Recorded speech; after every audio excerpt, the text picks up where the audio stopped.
Hello and welcome to Forever Rugby on Forever Sport. And some pretty big news out of the Wallabies camp as Wallabies captain and star player Michael Hooper has departed the Australian camp as well as vacated his spot in the starting 23 for their match against Argentina tonight in the Rugby Championship, where they will kick off their campaign with a tricky match against the Pumas away from home.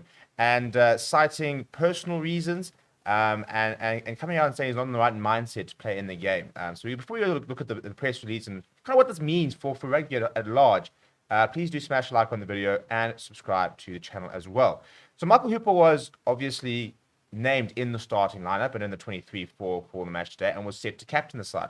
However, a statement went out last night and it said that he will be returning to Australia due to personal reasons, and it said that the 121 test open side flanker believes he's not in the mindset to fulfill the responsibility that goes with leading and representing his country at this time.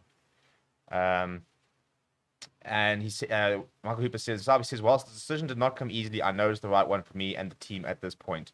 My whole career, I've looked to put my team first, and I don't feel I'm able to fulfill my responsibility at the moment in my current mindset. Wallabies coach Dave Rennie said, Michael's one of the most professional and impressive men I've coached. I know this has been a difficult decision for him. He's shown true courage by acknowledging where he is and acting on it. We will support him in any way we can, and I know the team will be focused on getting the job done tomorrow. Rugby Australia CEO Andy Marino said, Michael's an incredible leader. It takes a brave man to identify where he's at and come forward whilst having the best interests of the team at heart. His well-being is and remains the highest priority right now, where Rugby Australia and the Australian rugby community will do everything to support him and his family. Rugby Australia requests Michael and his family's privacy be respected at this time. This is a very important day in rugby and in sport in general, where one of your leading players, Australian captain, one of the biggest sort of stars in the game, has put his mental health first and decided that he, in this current mindset, we don't know what's going on. You don't want to speculate about what's going on, but he's decided that right now he's not in the right frame of mind to represent his country, to play the game and to captain his game, and is instead taking a step back. And this is a massive step in the sort of move forward towards removing the sort of stigma about mental health. And there's been a massive push, a very overdue push in the last year or two about, understanding that mental health is as important as physical health. And, if somebody gets injured and they don't play again, we don't blink at all. It's part of the game. You couldn't play, bang. And now we are moving towards a situation where people actually starting to recognize that mental health is in the same sort of breath, that if you're not in the right mindset, you also are unable to perform at your best, and it's better for you not to play. And I think what has been so reassuring, and for me, what's been so positive waking up to this news, has been the response. Because I think, 5 or 6 years ago, the response would have been, oh, we'll just get over it. Just play. How can you let your teammates down? Whereas, for instance, I think it's first of all a massive call for him and a massive step forward. The fact that somebody as big as him is willing to do that, willing to put his mental health first and say that he's not ready to play right now. On the one hand. On the other hand, for me, probably one of the biggest positives I'm seeing is the fact that there's been no backlash, absolutely no backlash from what I've seen. And that, for me, is such a significant step forward in how we sort of treat everybody, and the fact that we're now willing to understand that somebody could just be in a bad mindset. And again, we don't know what's going on. There could be family issues at home. There could be internal issues, but it sounds like for whatever reasons, whether it's pressure or stuff like that, that he's really struggling mentally. And he's saying that I need to go home. I need to reset. I can't actually function in this mindset. I can't perform on my ability. And he's made the big decision to not play. And I mean, we're talking about someone, as I said, he's played the most rugby out of any Australian player in the last 10 years. So you can never argue his commitment. He's very rarely ever injured, but now he has said, no, I need to actually step away.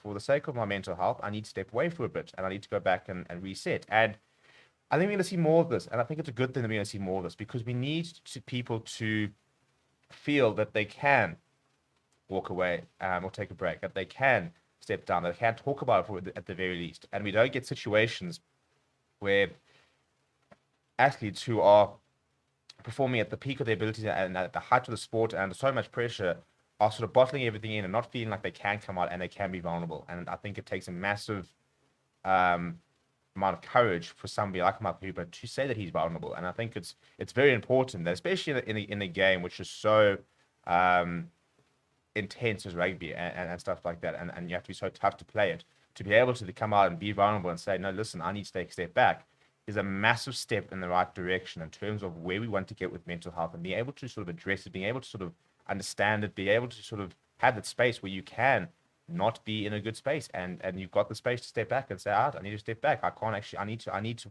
put myself first. So massive respect to Michael Hooper, but also a massive congratulations to the world at large for being so okay with it. For being so accepted, for saying, yeah, damn right, go get your mindset straight. And hopefully, if we ever had the Springbok player doing the similar thing, the reaction from Springbok supporters would be the same thing. I mean, I look at some of the players and the abuse they get, and for me, I understand that criticism comes with the game. I criticize players, and you will have to at a certain degree. That's part of the industry. But there always needs to be a human element that we need to respect, and I think that a lot of that gets lost with a lot of the comments towards players. And saying a player's had a bad game, saying you don't like them, is very different to sort of personal comments and sort of the personal reaction that a lot of people get. And that's where the waters get very muddy, where tinges of racism or discrimination starts sort of creeping in as people get very passionate and sort of going towards players on a more personal level, as opposed to just speaking about their playing ability or their current form or whatever. But John, let me know what you think about the entire situation down in the comments below. Please do smash like on the video and subscribe to the channel as well. Thank you very much for watching. My name is Steven, and I'll chat to you soon.